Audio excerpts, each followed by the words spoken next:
ಅಮೃತಹಸ್ತಾಯ ವಿದ್ಮಹೇ ಮಹಾಶಕ್ತಿನೇತ್ರಾಯ ಧೀಮಹಿ ತನ್ನೋ ಅಪ್ಪಾಜಿ ಪ್ರಚೋದಯಾತ್. ಅಪ್ಪ, ನೀವು ಈಗಾಗಲೇ ಸಿಡ್ನಿಗೆ ಬಂದಿದ್ದೀರಾ. ನೀವು ಬಂದಿರೋದು ನನಗೆ ತುಂಬ ಸಂತೋಷ ಆಗ್ತಾ ಇದೆ. ಇನ್ನು ನೀವು ಮೆಲ್ಬೋರ್ನ್ಗೂ ಬಂದ್ಬಿಡ್ತೀರಾ 13ನೇ ತಾರೀಕು. ನನಗೆ ಅದು ಕೂಡ ತುಂಬ ಸಂತೋಷ. ನಿಮ್ಮನ್ನ ಯಾವಾಗ ನೋಡ್ತೀನಿ ಅಂತ ನಾವೆಲ್ಲ ಕಾಯ್ತಾ ಇದ್ದೀವಿ ಅಪ್ಪ. ನಾನು, ನಮ್ಮ ಮನೆಯವರು ಎಲ್ಲರೂ ಕಾಯ್ತಾ ಇದ್ದೀವಿ. ನೀವು ಇಲ್ಲಿರೋಷ್ಟು ದಿನ ನಾನು ರಜಾ ತಗೊಂಡಿದ್ದೀನಿ ಅಪ್ಪ. ನಾನು ಇವಾಗ ನಿಮಗೆ ನಮ್ಮ ಮನೆಗೆ ಬನ್ನಿ ಅಂತ ಕರಿತಾ ಇದ್ದೀನಿ ಅಪ್ಪ. ಮುಂಚೆನೂ ಕರೆದಿದ್ದೆ, ನೀವು ಖಂಡಿತ ಬರ್ತೀನಿ ಮಗಳೇ ಅಂತ ಹೇಳಿದ್ದೀರಾ. ಬರ್ತೀರಾ ಅಲ್ವಾ ಅಪ್ಪ? ಖಂಡಿತ. ಆದ್ರೆ ಯಾವತ್ತು ಅಂತ ನೀವು ಹೇಳಿಲ್ಲ ಅಪ್ಪ. ನಾನು ಕಾಯ್ತಾ ಇದ್ದೀನಿ ನೀವು ಹೇಳಬೇಕು ಅಂತ.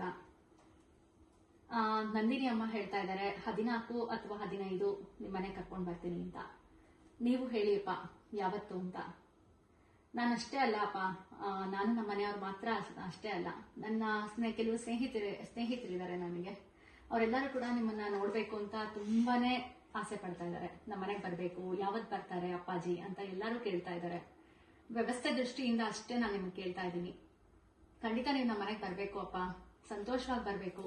ಇಚ್ಛಾಶಕ್ತಿ, ಜ್ಞಾನಶಕ್ತಿ, ಕ್ರಿಯಾಶಕ್ತಿ ಸ್ವರೂಪಿಣಿಯಾಗಿ ಬರಬೇಕು ಅಪ್ಪ. ಅವತ್ತಿನ ದಿನ ನೀವು ನಮ್ಮ ಮನೆಗೆ ಬಂದು ಸಂತೋಷವಾಗಿ ನಿಮ್ಮನ್ನ ನನಗೆ ಎಷ್ಟೊತ್ತಿರ್ತೀರಾ ಅಷ್ಟೊತ್ತು ನೀವು ಸಂತೋಷವಾಗಿ ನಮ್ಮ ಮನೇಲಿ ನನಗೆ ನೋಡ್ಕೊಳ್ಳೋ ಅಷ್ಟು ಶಕ್ತಿನೂ ನೀವೇ ಕೊಡಬೇಕು ಅಪ್ಪ ನಮಗೆ. ಖಂಡಿತ ಬನ್ನಿ ಅಪ್ಪ, ಪ್ಲೀಸ್. ನಾನು ಕಾಯ್ತಾ ಇರ್ತೀನಿ. ಜೈ ಶ್ರೀ ಮಾತಾ ಅಪ್ಪ, ಜೈ ಶ್ರೀ ಮಾತಾ. ನಾನು ಇಲ್ಲಿಂದಲೇ ನಿಮಗೆ ನಮಸ್ಕಾರ ಮಾಡ್ತಾ ಇದ್ದೀನಿ.